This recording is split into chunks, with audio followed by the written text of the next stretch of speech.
ওনাদের কথায় প্রশাসন উঠবস করবে এবং আগামী নির্বাচনে তাদের বিজয়ী ঘোষণা। তিনি জেনোসাইডের কথা। আমন্ত্রণ জানাচ্ছি প্রিয় দর্শক ও কথনে। নির্বাচনের সময় যতই ঘনিয়ে আসছে আমরা দেখছি রাজনীতির আকাশে মেঘের ঘন ঘটা। যদিও এখনো পর্যন্ত নির্বাচনের সুনির্দিষ্ট তারিখ ঘোষণা করা হয়নি, তারপরেও নানান ধরনের হিসেব নিকেশ এর মধ্যে চলছে। রাজনৈতিক অবস্থা কোন দিকে যাচ্ছে এ নিয়ে প্রতিনিয়ত কথাবার্তা হচ্ছে, আসলে সমাধানটা আমরা নিশ্চিতভাবে কোথাও থেকে পাচ্ছি না। আমরা এইসব বিষয় নিয়ে কথা বলবো। আমাদের সঙ্গে আজকে আলোচনার জন্য যুক্ত রয়েছেন বাংলাদেশের কমিউনিস্ট পার্টির সিপিবির সাবেক সাধারণ সম্পাদক এবং বর্ষিয়ান রাজনীতিবিদ রুহিন হোসেন প্রিন্স। রুহিন হোসেন প্রিন্স, আপনাকে স্বাগত জানাচ্ছি এবং আপনার কাছে শুরুতেই যে প্রশ্নটি করতে চাই সেটি হচ্ছে যে জামায়াতের আমির ডাক্তার শফিকুর রহমান তিনি চট্টগ্রামে একটি অনুষ্ঠান শেষে সাংবাদিকদের সঙ্গে মত বিনিময়ের সময় কথার মধ্যে একটি মন্তব্য করেছেন যে যদি গণভোট নির্বাচনের সাথে, জাতীয় সংসদ নির্বাচনের সাথে একই দিনে অনুষ্ঠিত হয়, সেটি নির্বাচনের জেনোসাইড হবে। নির্বাচনের জেনোসাইড বলতে আসলে তিনি কি বুঝিয়েছেন? আমি আসলে এটি ব্যাখ্যা নিজেও খোঁজার চেষ্টা করছিলাম, যেটি খুঁজে পাচ্ছি সেটি আমার কাছে ভয়ঙ্কর বলে মনে হয়। আমি আমার মন্তব্য জানতে চাই না, আপনার মন্তব্য জানতে চাই। আচ্ছা, ধন্যবাদ পান্না ভাই আপনাকে। কারণ আপনার সাথে অনেকদিন পরেই এই আলোচনায় দেখা হলো, এবং যে কারণে আমরা জানি, এবং সেটা খুবই উদ্বেগজনক যে যে ধরনের মামলায় আপনি সহ অনেককে গ্রেপ্তার করা হয়েছিল, অনেকে এখনো মুক্ত হয় নাই। আমি তাদের অনতিবিলম্বে মুক্তি দাবি করছি, এবং এটা আমাকে বলতেই হচ্ছে যে একটা লড়াই আমরা সবাই মিলে করছি। সেই লড়াইয়ের অন্যতম বিষয় হলো আমাদের মুক্তিযুদ্ধের চেতনা এবং 2024-এর গণ অভ্যুত্থান, তার আকাঙ্ক্ষা বাস্তবায়নের। আমি মনে করি এই লড়াইয়ের একজন, আপনিও একজন তার কর্মী, আমিও একজন, এরকম বাংলাদেশের অধিকাংশ মানুষ সেটা আমরা একই ধারায় সংগ্রাম করতে চাই, কিন্তু আমাদের বিরুদ্ধ পক্ষ এটা আছে। এবং এই প্রসঙ্গক্রমে একটু না বলে পারছি না, আমি যখন আপনার সাথে যুক্ত হলাম ঠিক সেই সময় আমার কাছে এখন অজস্র, আমি ফোনের মধ্যে আছি যে আমাদের দেশে আমরা জানি যে মব সন্ত্রাস এটা একটা ভয়াবহ রূপ ধারণ করেছে। সাম্প্রতিক কালে অনেক বাউলকে গ্রেপ্তার করা হয়েছে, এর আগে তাদের উপরে তো আক্রমণ পরিচালনা করা হয়েছে। আজকে মানিকগঞ্জে আহ, এদের মুক্তির দাবিতে একটা শান্তিপূর্ণ সমাবেশে ব্যাপক হামলা করা হয়েছে। এবং সেখানে আমি শুনতে পেলাম যে যে মেলা, ক্ষুদ্র কুটির শিল্প মেলা, সেটাকেও ভাঙচুর করা হয়েছে। এবং বাংলাদেশে নাকি যে কি বলবো, যে এই বাউল সহ অন্যদের বিরুদ্ধে স্লোগানও অনেকে উচ্চারণ করার দুঃসাহস দেখছে। তা আমি কথার শুরুতেই অন্য আলোচনায় তো আমরা যাব, নিশ্চয়ই আমি করব, এবং আপনি যে পয়েন্ট জানতে চেয়েছেন আমি সরকারের দৃষ্টি আকর্ষণ করে এটা বলতে চাই। আমরা প্রথম দিন থেকেই বলে এসেছি, এক সেকেন্ড দেরি না করেই আইন শৃঙ্খলার উন্নতি এবং যারা এ ধরনের ঘটনা ঘটাচ্ছে তাদের বিরুদ্ধে জিরো টলারেন্স দেখিয়েই ভূমিকা নিতে হবে। এবং এই কথাটা আমরা বরাবর বলে আসছি, শুধু এই সরকার আমলে না, সব আমলেই। সরকার না চাইলে এ ধরনের ঘটনা ঘটতে পারে না। আমরা সরকার যে এটা চায় না তার প্রমাণ আমি দেখতে চাই। তা যাই হোক, আপনার যে মূল এজেন্ডা যেটা আপনি কথা শুনতে চাইলেন, আমার বিবেচনায় এটি একটি ভয়াবহ ঘটনা। আমি ভয়াবহ শব্দটা এই কারণে উচ্চারণ করলাম, যে জামাত ইসলামের আমিরের নামধারীর কথা আপনি এখানে উচ্চারণ করলেন। আমরা কিন্তু পরিষ্কার জামাত ইসলাম নিয়ে খুব একটা কথা বলার প্রয়োজন হয় না, তবু একটু সূচনা না করলেই হয় না যে আমরা তো মনে করি যে তাদের রাজনীতি মুক্তিযুদ্ধের মধ্য দিয়ে অর্জিত বাংলাদেশে আসলে নিষিদ্ধ হয়ে গেছে। সুতরাং বাংলাদেশে আসলে এটাতে তো রাজনীতি করার অধিকার নেই। কিন্তু একটা নানা অগণতান্ত্রিক শাসকরা যখন লড়াই করে এবং বিভিন্ন সময় শাসক গোষ্ঠীর প্রশ্রয় কারোর সময় কম বেশি আমরা বলতে পারি, তারা এখনো বহল তবিয়তে আছে। এবং যে আমিরের কথা আপনি বললেন, এর আগেও দেখবেন তিনি এমনও কথা বলেছিলেন এর আগেও, যে কি বলবে, যে হাত অবশ করে দেয়া সহ নানা ধরনের এ ধরনের কথা তিনি কিন্তু বলেছিলেন। আমিও যেটা এই মিডিয়ার মাধ্যমে দেখতে পেলাম, তিনি জেনোসাইডের কথা বলেছেন। আমার বিবেচনা, এটা গতকালও আমি একটা টেলিভিশনে বলেছি, জেনোসাইড মানে তো আমরা জানি যে তারা মুক্তিযুদ্ধের সময়ে পাকিস্তানি বাহিনীকে এ ধরনের জেনোসাইড করার ক্ষেত্রে তারা সহায়তার ভূমিকা পালন করেছে। সুতরাং হয়তোবা জেনোসাইডটা তাদের কাছে খুব একটা ভালো শব্দ, কারণ এইটা তারা করে অভ্যস্ত, বা যারা করে তাদের সহযোগী হিসাবে তারা অভ্যস্ত। এখন নির্বাচনী জেনোসাইড মানে উনি কি বলতে চেয়েছে তার একটা আলামত আজকেই আমি দেখলাম সোশ্যাল মিডিয়াতে, এটা খুবই ভাইরাল হয়েছে। চট্টগ্রামে তাদের একজন নেতা তিনি বলেছেন যে আগামী নির্বাচনে, এবং তিনি প্রত্যেকটা এলাকার কথা বলেছেন, যাতে করে প্রশাসন তাদের কথায় উঠবস করে সেই ব্যবস্থা করতে হবে। তিনিও বলেছেন শিক্ষকরা, আমার ধারণা শিক্ষকদের বলেছে তারা নির্বাচনে অন্যতম ভূমিকা পালন করে, তারা যাতে তাদের পক্ষে অবস্থান গ্রহণ করে, এই কথাগুলো বলেছে। তার মানে আমি যদি সামঞ্জস্য বিধান করি যে যে কোনো ভাবে, আমি যেটা সোশ্যাল মিডিয়ার মাধ্যমে, যদিও প্রথমে সবকিছু তো আমাদের জন্য বুঝতে পারা কঠিন, কোনটা সত্য কোনটা মিথ্যা, কিন্তু আমি তাকেই উদ্ধৃত করছি, সোশ্যাল মিডিয়ার মাধ্যমে জানলাম তারা বলছে মানে কিভাবে ধর্মকে ব্যবহার করছে দেখেন। তারা বলছে যে আল্লাহ তাল্লাহ নাকি আগামীতে তাদের বিজয়টা নিশ্চিত করেছে। তো তার হুম। মানে এই যে কথাগুলো বলার মধ্য দিয়ে ওই যে ওই লোকের কথা এবং এই জায়গার কথা, তার মানে আগামী নির্বাচনে যে কোনো ভাবে হোক তারা নির্বাচন ঘোষণা, নির্বাচিত হওয়ার ঘোষণার জন্য তারা আগে হুমকি ধামকির এই কাজগুলো করছে বলে আমি দেখতে পাচ্ছি। এবং জেনোসাইড শব্দটা, এটা তো আমরা জানি যে তার কি মাঝে যা তার যে গণহত্যার কথা, এই গণহত্যা তারা মানুষ গণহত্যা না যে ভোটের গণহত্যা করতে চায়, আমার কাছে বিশেষ করে ওই চট্টগ্রামের ওই লোকের কথা শোনার পরে মনে হচ্ছে। তা এই ধরনের যে কোনো গণহত্যার প্রচেষ্টাকে রুখে দাঁড়াতে হবে। আমি এই সাথে বলি নির্বাচন কমিশনকে, যদিও আপনি হয়তো প্রশ্ন করেন নাই, কিন্তু এর সাথে রেলিভেন্ট বলে আমি বলে যাই, আমি এখনই আহ্বান জানাই নির্বাচন কমিশনকে, কারণ আমাদের আরপিও অনুযায়ী ধর্মের ব্যবহার নিষিদ্ধ রাজনীতিতে এবং নির্বাচনে। এই ধরনের ধর্মের ব্যবহার, সাম্প্রদায়িকতার ব্যবহার নিষিদ্ধ। সুতরাং যারা এই কাজগুলো করছে আগামী নির্বাচনকে সামনে রেখে, তাদের বিরুদ্ধে দ্রুত ব্যবস্থা গ্রহণ করা নির্বাচন কমিশনের খুবই দায়িত্ব, এবং সরকারেরও দায়িত্ব হচ্ছে তাদের বিরুদ্ধে ভূমিকা নেওয়া। কারণ এটা যদি আমরা না করতে পারি, তাহলে আমি সূচনায় যে কথাগুলো একটু বলার চেষ্টা করলাম, যে আমরা যে গণতন্ত্রের আকাঙ্ক্ষা নিয়ে আগামী মাত্র 2 মাস, অল্প কয়েকদিন সময় আছে, যে নির্বাচনী যাত্রায় আমরা অংশ নিতে চাই, এবং আমরা জানি নানা অপশক্তি আছে যারা আমাদের নির্বাচনকে বাধাগ্রস্ত করতে চায়। তাহলে এই ধরনের 71-এর আমাদের স্বাধীনতার বিরোধী যে দল, তাদের বক্তব্যের মধ্য দিয়েই আমি দেখি আগামী নির্বাচনের যাত্রাকে তারা ব্যাহত করার প্রচেষ্টাই নিচ্ছে বলে আমার কাছে মনে হচ্ছে। আপনি শাহজাহান চৌধুরীর কথা বলছিলেন যে প্রশাসনকে তাদের কথায় উঠা বসা করতে হবে, অর্থাৎ জামাতের আহ আহ, কথায়। জামাতে আমি ডক্টর শফিকুর রহমান ওই একই অনুষ্ঠানে আরেকটি মন্তব্য করেছেন যে লেভেল প্লেইং ফিল্ড নেই, সেটি আমাদেরকে নির্ধারণ করতে হবে। এবং এটি আমরা সবাই জানি যে প্রশাসনের এখন সর্বত্র কাদের প্রভাব, কাদের প্রচ্ছন্ন ইঙ্গিতে বা নির্দেশে বিভিন্ন জায়গায় রদবদল কিংবা লোক নিয়োগ চলছে, অথবা বিচারাঙ্গনও কাদের প্রভাব স্পষ্ট। সেই জায়গা থেকেও তারা মন্তব্য করছে লেভেল প্লেইং ফিল্ড নেই। এই বক্তব্যটা আমরা কিভাবে ধরবো? এবং শাহজাহান চৌধুরী যে মন্তব্য আপনি করলেন। আমার মনে হয় লেভেল প্লেইং ফিল্ড এক অর্থে নাই। আমরা আমাদের বামপন্থার অবস্থান থেকে যেটা বলি, আর ওনারা যেটা বলতে চান সেটা 180 ডিগ্রি উল্টা।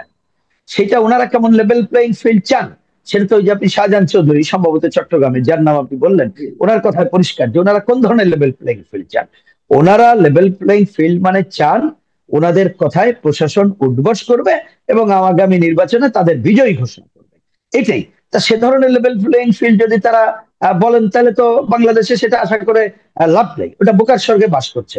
বরঞ্চ আমরা বলতে চাই নির্বাচনকে সামনে রেখে এখনো পর্যন্ত দেখবেন আমরা যেটা বলি যে লেভেল প্লেইং ফিল্ড বলতে প্রথমে বুঝতে হবে ভোটে দাঁড়ানোর অধিকার, সম অধিকার এবং ভোট দেওয়ার সম অধিকার, এই দুইটা কিন্তু এখনো যথাযথভাবে নাই।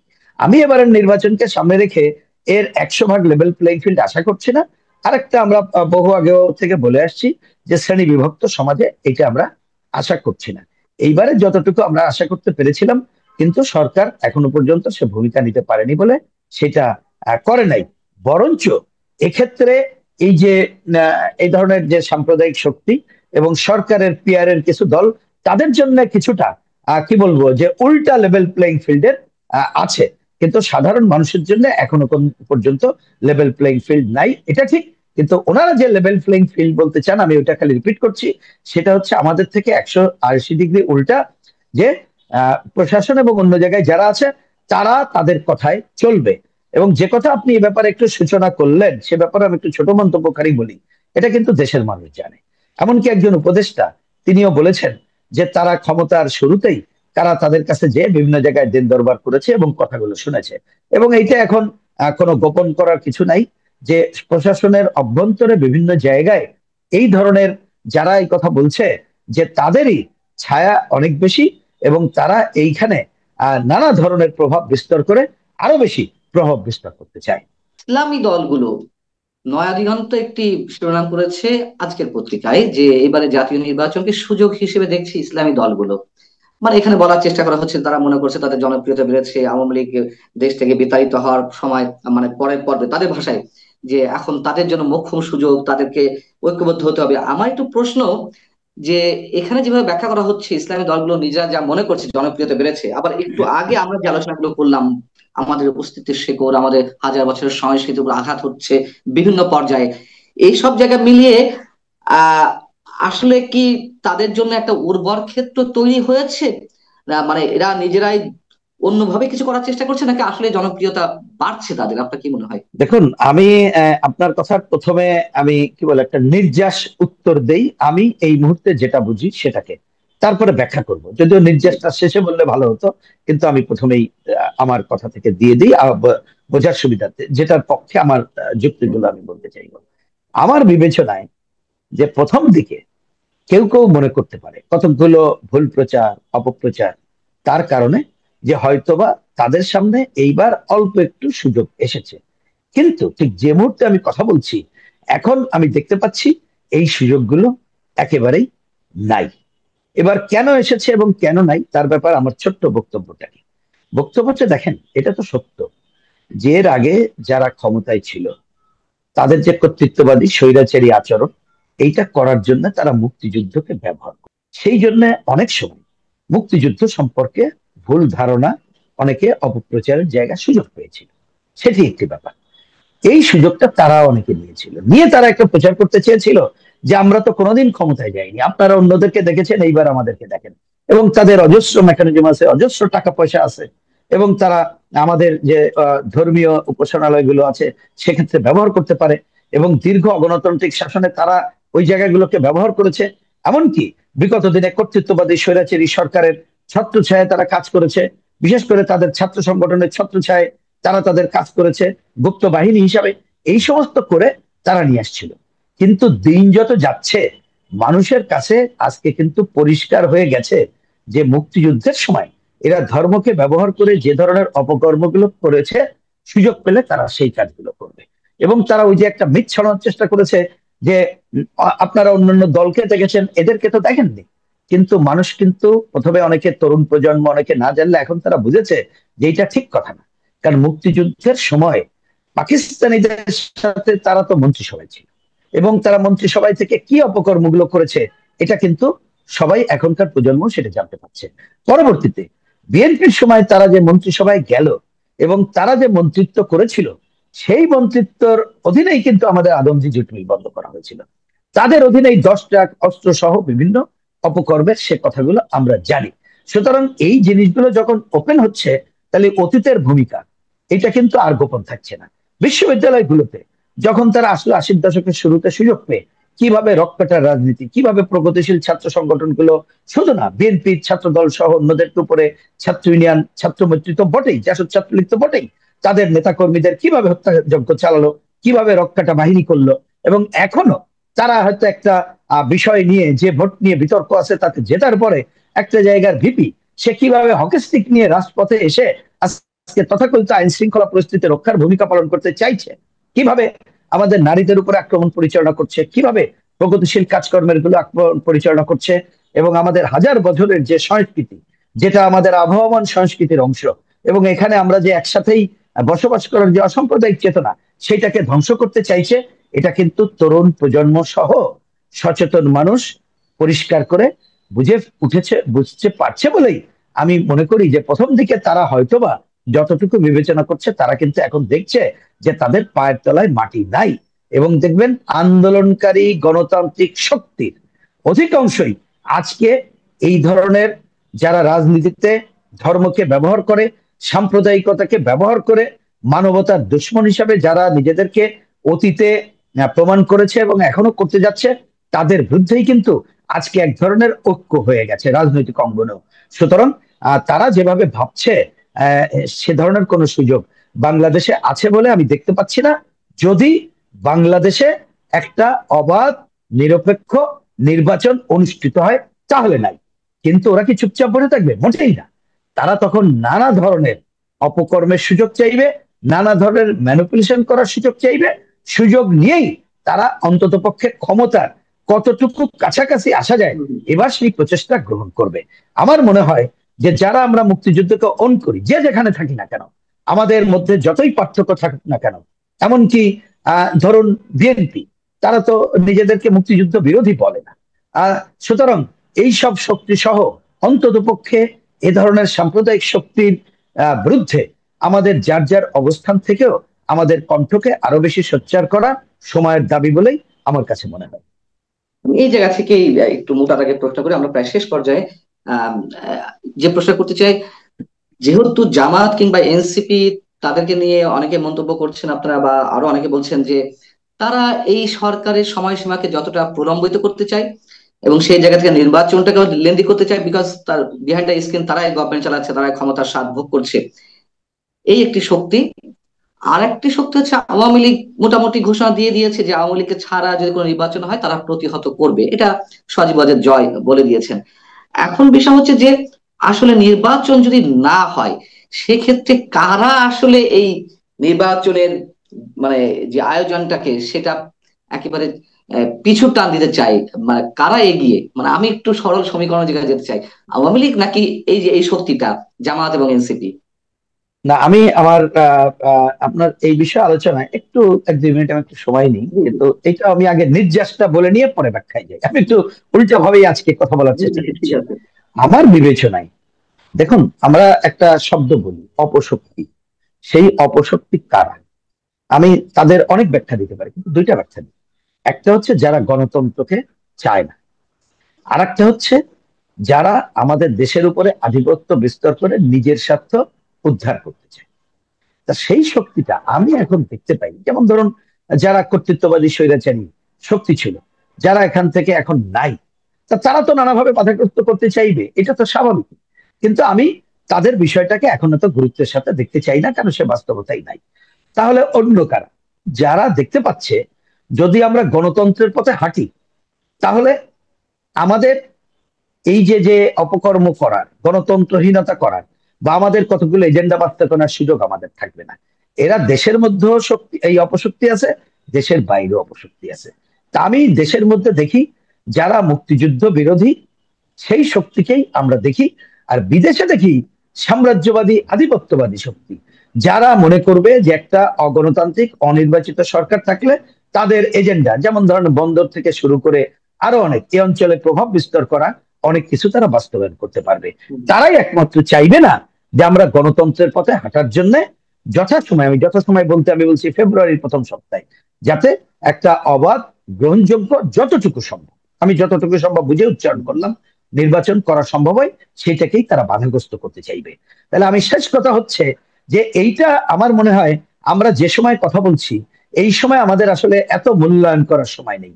আমাদের সময় হচ্ছে যথাসময় যাতে নির্বাচন হয় এবং কেউ যাতে বাধাগ্রস্ত না করতে পারে, সেইটার জন্য আমাদের গণতন্ত্রকামী রাজনৈতিক দল, শক্তি এবং সচেতন মানুষকে ঐক্যবদ্ধভাবে এই ভোটাধিকার প্রতিষ্ঠার জন্য আমাদের কিন্তু এক হয়ে এই লড়াইটা করতে হবে। এবং জনগণ তার ইচ্ছা মতো যাতে ভোট প্রয়োগ করতে পারে, সেই ব্যবস্থাই এই মুহূর্তে আমাদের অন্যতম কাজ। কোন ইস্যুকে, নন ইস্যুকে সামনে এনে যাতে করে আমাদের নির্বাচনের পথ চলার কাজটা কেউ যাতে ব্যাহত না করতে পারে, সে ব্যাপারেই আমাদের সবাইকে জোর প্রচেষ্টা নিতে হবে। এটাই এই মুহূর্তের অন্যতম সময়ের দাবি। আমার শেষ প্রশ্ন, বিষয়টি হয়তো ছোট অনেকের দৃষ্টিতে, কিন্তু আমার মনে হয় এর মধ্যে খুব গুরুত্বপূর্ণ কিছু লুকিয়ে রয়েছে। আমরা দেখলাম ভূমিকম্পকে কেন্দ্র করে যে ভূমিকম্পগুলো পরপর কয়েক দফায় হলো আমাদের দেশে অন্তত, যেখানে সারা দেশে হাজার হাজার শিক্ষা ভবন, কলেজ, স্কুল, প্রতিষ্ঠান ঝুঁকির মধ্যে রয়েছে, সেইগুলো নিয়ে কিছু হলো না। ঢাকা বিশ্ববিদ্যালয় হঠাৎ করে 15 দিনের জন্য ভূমিকম্পের ঝুঁকিতে থাকার কারণে বন্ধ ঘোষণা করা হলো, এবং রোববারের বিকালের মধ্যে সবকিছু ভ্যাকেট করার একটা নির্দেশনা জারি করা হলো। আপনি কি বলবেন যে শুধুমাত্র ভূমিকম্পের ঝুঁকি থেকে এই নির্দেশনা, নাকি এর মধ্যে অন্য কিছু লুকিয়ে আছে, রাজনৈতিক কোনো গন্ধ আপনি খুঁজে পাচ্ছেন?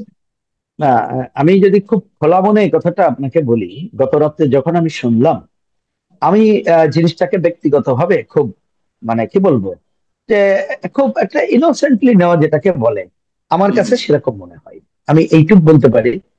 কারণ এটা তো ঠিকই যে সেখানে একটা প্যানিক ছিল, আমরা জানি। কিন্তু হুম অত ঝুঁকিপূর্ণ সব বিল্ডিং এটা মানার কোনো কারণ নেই, কারণ এগুলো আমরা সবাই জানি। তা আমি জানি না যে যারা এটা, এই নীতিটা তৈরি করলেন, যে তারা এইটা করার জন্য শুধুমাত্র ওই ঝুঁকি বিবেচনা করেছেন, আমারও তা মনে হয় না। হয়তো বিহাইন্ড আরো কিছু থাকতে পারে। আমিও ব্যক্তিগতভাবে সেটা অনুসন্ধানের চেষ্টা করছি এবং বোঝার চেষ্টা করছি। আমি আপাতত এই প্রশ্নে ঠিক এই সময় এইটুক নিয়েই থামতে চাই, এবং নিশ্চয়ই এ বিষয়ে আগামীতে আরো মন্তব্য করা যাবে।